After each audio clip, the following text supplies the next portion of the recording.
কেডা রে বন্ধু তুই কই গেছিলি তুই বন্ধু আজকে একটা খুশি খবর আছে, হেবি খুশি খবর। বল খুশির খবর তো শুনি বল কি হবে বন্ধু আমি একটা খুশি খবর শোনাবো, হেবি খুশি খবর।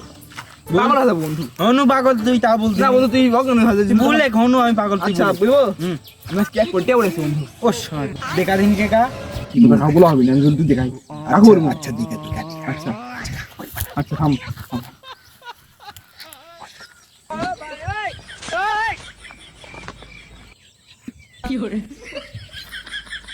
এটা বন্ধু এক কোটি টাকা, এটা পাগলের সাথে আমি কি করতে এখন পোষাল পারনু এমনি নামে কেমন ওই তুই পড়ালে পারিস এটা এক কোটি টাকা। পাগলের যা কি হাত তো বলছিল আজকে এক কোটি টাকা গল্প দিতে বন্ধুর কাছে বা কারো কাছে। আজকে বন্ধুর কাছে গল্প বন্ধু আমার বুঝলো না, মান সম্মান জানো।